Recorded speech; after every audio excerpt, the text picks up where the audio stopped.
Hi, everyone, and welcome to the Anti-Doping Podcast, brought to you by the Partnership for Clean Competition. I'm your host, Dr. Marie McNeely. Listeners, it is 2022 now, and I know you are making your plans for the new year. If you're an anti-doping researcher, we've got a date for your calendar. The Partnership for Clean Competition's next pre-application deadline for grants and fellowships is March 1st. Listeners, you've got 2 months to work on it, so take a note now and be ready when the deadline comes around. Remember, the PCC is looking for anti-doping research to fund all over the globe, and you can find more information on cleancompetition.org. And without further ado, today, listeners, we are joined by our expert guest, Jorge Leyva. Listeners, Jorge serves as the CEO of the Institute of National Anti-Doping Organizations, also known as iNADO. The organization provides advocacy and support for national anti-doping agencies all over the world. Jorge joins us today to discuss iNADO operations, as well as a recent review that the organization conducted regarding the last few decades of anti-doping research. So, Jorge, we are so glad to have you with us today. Welcome to the show, and how are you? Hi, Marie. Thank you very much for having me. I'm doing very well, thank you. And hello to your audience, too. Oh, wonderful. Well, we've got some fantastic topics to cover in our conversation today. So I guess first things first, iNADO makes a lot of sense when you understand the role that NADOs play in the global anti-doping efforts. But Jorge, could you start by describing some of the many ways that NADOs contribute to the global mission of clean sport? First of all, iNADO is an association of NADOs. These are national anti-doping organizations. So all countries around the globe which are committed to the clean sport movement have established a NADO. And their job is to detect, deter, and prevent doping. So iNADO is a membership-based organization, and the vision of our members is to live in a world in which all athletes can participate in clean sport. And iNADO's mission is to provide advocacy and support to all members across the world. NADOs are key for the clean sport movement. They do the large majority of anti-doping work worldwide. They protect the right of athletes to clean sport in their countries and abroad. They prevent, they detect, and they deter doping. And they educate and inform athletes, their parents, coaches, and support personnel. So they're really crucial for clean sport and for sports integrity in general. So just to get a sense of the makeup there, how many NADOs participate in iNADO right now? So since 2012, iNADO has been the international representative body of member national anti-doping organizations. And our membership is composed currently by 61 NADOs of all sizes and in all continents. And as of last year, with the sponsorship of WADA, this is the World Anti-Doping Agency, 14 regional anti-doping organizations join iNADO.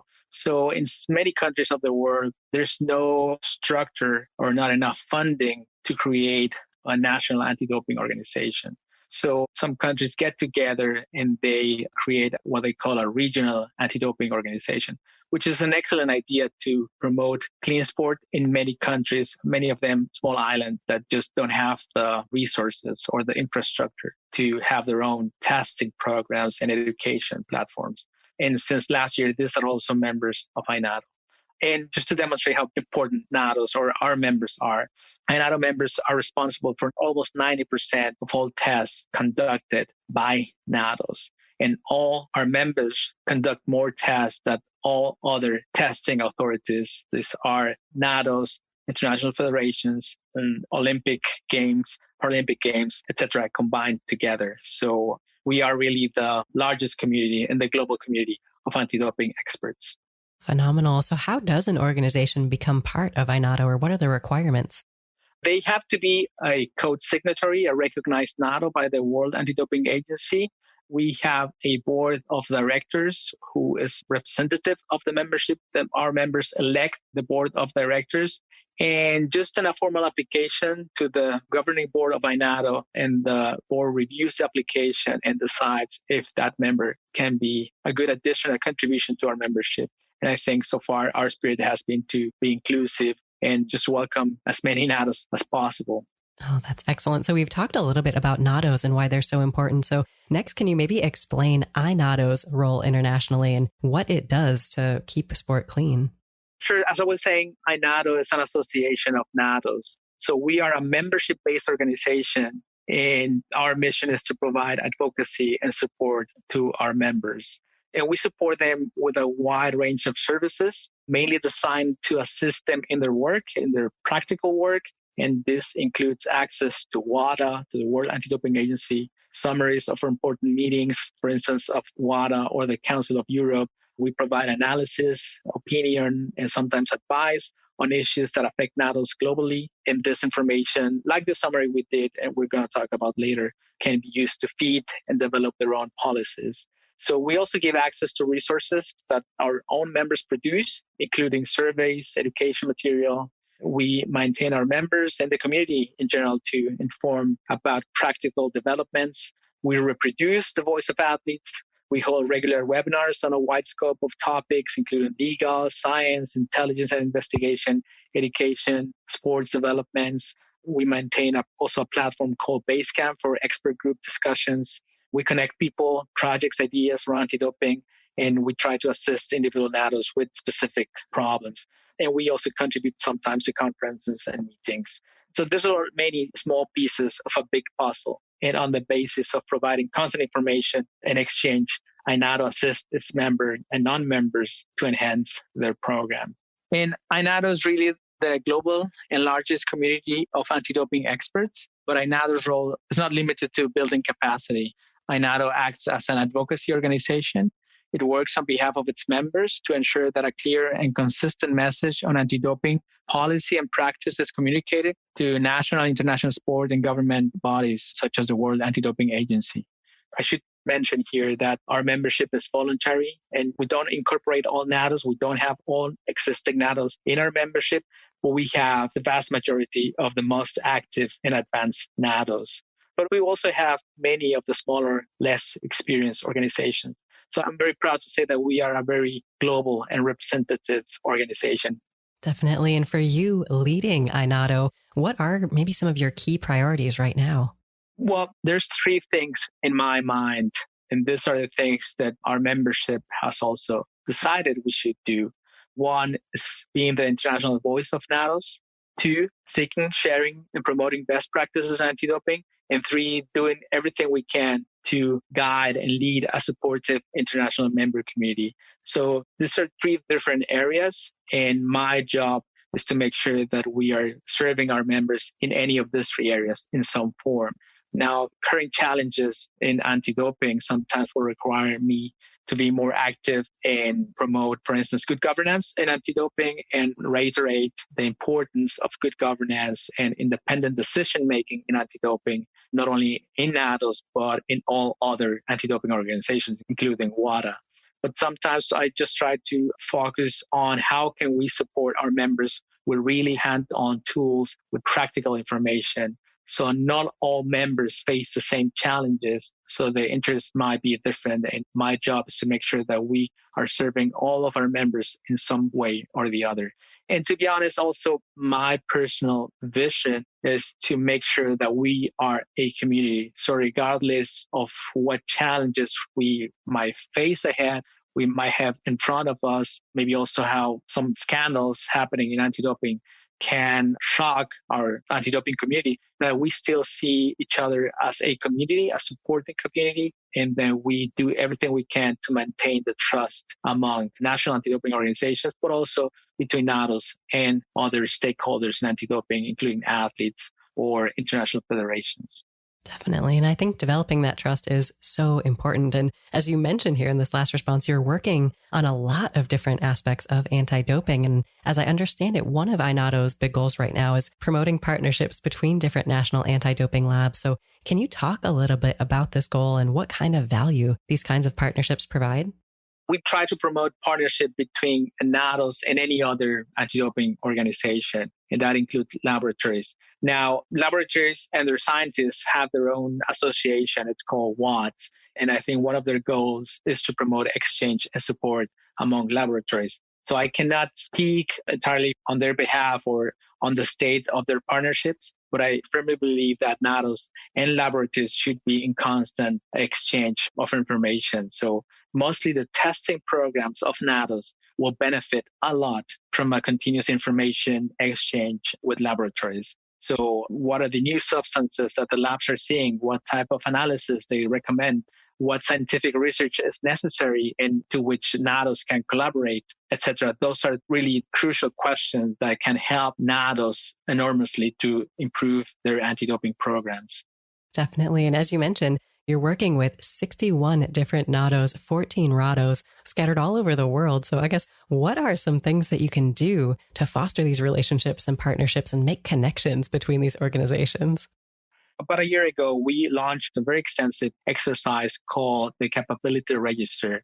And that was basically to create a basis of what are the needs and what are the capabilities of anti-doping organization, of our members. So just to better know how can we best serve them, what are their questions, and what kind of resources and materials they are looking for. So not surprisingly, one of the needs of our members was scientific research. And I think we have a very simple explanation for that. Is just most of the NADOs have recognized how important scientific research is to feed and to nurture the testing programs, to make sure that they are effective, that they're up to date, that they continue to develop. Because one of the characteristics of the anti-doping community is this constant evolution of science and testing programs, and need to follow with that.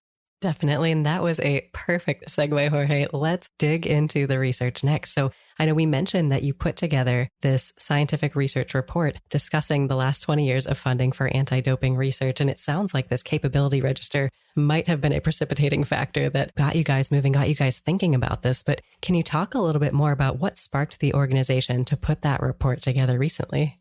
So we always thought that we should provide our members with information that they could feed into their own policy design. And maybe I already spoke too much about the capability register, but that is actually the beginning of this 20 years overview that we did recently. So this capability analysis among our membership was basically because we needed to have a foundation that showed in which areas our members were needing assistance. Now, the idea of the capability register is not for us to provide the assistance exclusively. I think the large benefit of this tool is for the members themselves to identify where assistance can be sought, where assistance can be acquired. So it's a member-to-member support tool. So as I was saying, not surprisingly, scientific research was one of the areas that got the most hits, that was mentioned the most, where members wanted to have more information. So I think members are not only have acknowledged the need to have scientific or fact-based information in their anti-doping programs, they also want to participate. And this is, I think, the crucial element that shows we are an active community that not only wants to use things, but we want also to develop things and participate in that research. Definitely. And I'm sure, as you know, the PCC is all about anti-doping research. So this is an area we get especially excited about. But for you, what are some of the key ways that you think scientific research has really benefited anti-doping? I think there's 4 or 5. One of them, and the most important one, of course, is the test for the detections of banned substances and methods. So this has been made possible by this scientific research, which began, maybe 5 decades ago already. The second one is it provided a scientific basis for the prohibited list of substances and methods as of 2004, I believe. It has allowed anti-doping to benefit from new technologies. And more recently, it has brought a new perspective to anti-doping in general from the social sciences research. So this is particularly useful to understand doping behavior, attitudes, and that fits directly into the development of education and prevention programs, which is becoming more and more important for anti-doping organizations. Certainly. And you mentioned that anti-doping research has been going on now for multiple decades. So can you talk a little bit more about the history of anti-doping research and how this area of research even began? So I'd say we need to make a full disclosure here. So iNADO looked at 20 years of anti-doping research, so the last 20 years. So we did not look at anti-doping research that was being done in the 60s or 70s or 80s, which there was already, because it was not until 2001 that a systematic funding program was created to promote anti-doping research. And that began with the WADA research grant program. And in those very early years, it was characterized by just a very scientific nature of the projects that were being funded to improve mainly detection methods. So we saw that in 2008, with the creation of the Partnership for Clean Competition, that supported scientists and innovators in the field with additional funding. So I think that has created a wider variety of projects and fields and topics that are being researched. Definitely. And you mentioned that it wasn't until relatively recently, like you said, the past 20 years, that traditional funding methods were available to support this kind of anti-doping research. So how has financial support for anti-doping research changed over the last 20 years that you looked at? Is it growing? Is it shrinking? What was the story there? It has been growing to, I think, the satisfaction of those who have read the report of this side who made the report. We're happy to see that, for instance, in the first decade, around 300 projects. So I repeat, these are the projects funded by the World Anti-Doping Agency and PCC. In those first 10 years, 300 projects were funded. And then in the second decade, that number increased significantly by almost 60% to more than 450. So that's an increase that we, of course, welcome, and we think it's great that we're putting more money into this field. I think we could see in the last year of our research that the pandemic might have already had an impact into that. So less projects were funded in 2020. And I think also what it shows is that the funding combined from WADA and PCC has benefited a large number of anti-doping organizations, but also research institutions. So our summary also shows that almost 300 institutions have benefited from either WADA or PCC funding. But our summary noticed also a significant concentration of resources for projects located in Europe, North America, and Oceania. So almost 80% of the projects were developed in these three regions, and almost 60% of the projects were in Germany, the United States, Australia, United Kingdom, and Spain. So the increase of funds has not really covered all parts of the world. And that's something that we hopefully can see more countries from other regions being involved in anti-doping. But of course, sometimes the impediments for these countries to participate are known. Certainly. And Jorge, I'm really glad you brought up this point because I think people may not realize that this funding is even available. I think that's just one of the barriers. So it's something we're sort of constantly putting out there, that the PCC welcomes applications from people in all countries around the world. So listeners out there, if you are considering submitting for PCC funding and you're not located in the US or one of those other countries that Jorge mentioned, you are absolutely welcome and encouraged to apply. So I'm so glad you brought that up. And you not just looked at the number of projects and the distribution of projects, but in the summary, you also looked at the content or the topics of these projects. So can you talk a little bit about what the primary research areas of focus have been over the past 20 years of anti-doping research? It's pretty clear. It's three areas. The first one is the analytical methods for the detection of prohibited substances and methods. So we saw that nearly 80% of research projects are related to development and implementation of new methods, as well as to the improvement of existing techniques. And within those projects, we saw that mainly two types of substances have been the goal or the target of investigation. On the one hand, anabolic steroids or anabolic agents like testosterone, and on the other hand, peptide hormones and growth factors like EPO. So almost 2/3 of the funds were focusing on these two substances categories. So that really shows not only the complexity to understand these substances, but also the complexity and development, maybe the development that the substances have had in the last 20 years, where organizations are really trying to catch up with the use of athletes that they see in the analysis. So this type of substance continue to be a major challenge for anti-doping organizations. The second area that we saw is social sciences. And it's clear that it got a first kick in 2005 when WADA implemented the social science research grant program. And almost 13% of the research projects are in this area. Our own analysis, our own survey with members, the capability register that I was mentioning before, showed that 47%, so almost half of our members reported to being involved in social sciences research.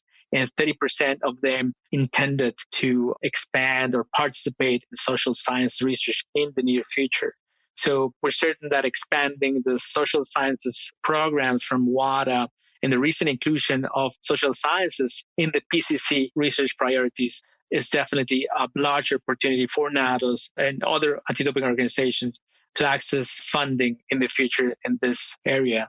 And I think particularly this will be useful as we think anti-doping organizations can and must do more to improve their prevention and education programs. The third area that we saw is the effects of substances and methods on physical performance. So this area accounted only for 8% of the total number of research projects analyzed. This is more to monitor substances and methods which are not in the prohibited list, but scientists and the anti-doping community need to understand better. So I think this is an area that can play a bigger role also in future. Oh, very interesting. And Jorge, you're working very closely with these NADOs and other anti-doping organizations. So in your mind, what role do they play in global anti-doping research? As I was mentioning before, around half of our members reported to be doing research specifically in social sciences, and another 40% more or less want to do this in the future. And that will definitely be an improvement to their prevention and education programs. Having said this, we know that most of the members of iNADO do not have a in-house scientific research unit or someone designated for scientific research, as most of them don't have the resources to fund this. So this is a little bit of an impediment that many national anti-doping organizations particularly have to participate in anti-doping research. And that's why it's so important that they work in collaborations with universities, other anti-doping organizations, governments, WADA, PCC, UNESCO, and all those organizations that are already doing or funding scientific research. So that is crucial because NADOs are the face of anti-doping. They deliver anti-doping, the majority of anti-doping work worldwide. And it's just crucial that as much as possible, this is informed with the latest developments in scientific research. Absolutely. I think the NADOs are kind of the boots on the ground, working with athletes, working with sporting organizations in their individual countries every day. So what do you see then, Jorge, as some of the potential benefits that could potentially arise as NADOs begin conducting more research or working with collaborators on research projects? Well, I think the consequence of not engaging sufficiently in anti-doping research is like testing athletes randomly, just hoping to catch some positive cases. And just to use one analogy, I think this is the equivalent of a fisherman throwing his net into the water with his eyes closed without any knowledge and understanding of the environment he's currently in. So I would say that successful fishermen are those who are aware of the environment and have developed also a knowledge and experience over time. So I think for NADOs to be successful, they must constantly update their information and revise the patterns of, for instance, the types of substances used, the sport disciplines with the highest doping risks, the regions of the world where specific substances are circulating, the periods of intake, the dose, and not last, the analytical methods that deliver the most successful or the most striking results in anti-doping. So I think we need a constant feedback of anti-doping science to make sure testing gets smarter. And I think this is why the PCC and other sources of funding is so important. We need these funds to invest in research and to ensure that testing is as smart as possible and it develops with time. It's clear to me that we must use the resources in the most efficient way. Testing is a costly exercise, and we need to make sure that those investments are justified and approved by the public. Maybe I just would like to add that all of the athletes begin their careers clean. No athlete starts a career thinking that he or she wants to be a cheat. They want to have fun, and I think some of them want to be a champion. So effectively, all athletes begin clean. So I think it's okay to invest as much as possible in prevention, strategies, and education. That's perhaps the easiest way. So not all scientific research will lead into better testing. So I think social science is really a great opportunity for NADOs to participate and benefit and really make the system better for athletes and for themselves. Absolutely. And I think increasing that representation of our knowledge of what's going on in all these different countries, the more participants, the more people we get engaging in research, the more information we have on what's going on globally. So I think that's phenomenal. Definitely. I mean, science is universal, but I think we can still learn more from the particular events that take place in many regions of the world where we're not seeing so much research being conducted. So that, I'm sure, can contribute to the knowledge of all anti-doping organizations worldwide. Definitely. And I know we've mentioned throughout our conversation the challenge of limited resources numerous times here. And I think that's something everyone faces. Everyone in the anti-doping community would love to do more. So if we took away all of the barriers you normally face, Jorge, is there a particular problem in anti-doping that you would want to solve most? Of course. And I think that would be inadvertent doping. These are often positive cases which come from a contaminated source. And it's a complex area. It sounds simple, but it's actually very complex. And in the current system, athletes are responsible for what they ingest. They are responsible and they need to demonstrate how a prohibited substance entered their body and convince the panel that they had no fault for this. And this is often incredibly complex and a big burden for many athletes. And we suspect that many athletes are caught in the scheme and receive sanctions that are too harsh or just unjustified. Of course, we can only suspect this. We don't have the access to that information simply because we only know from the cases when a athlete convinced the panel. But there's more cases than we currently see.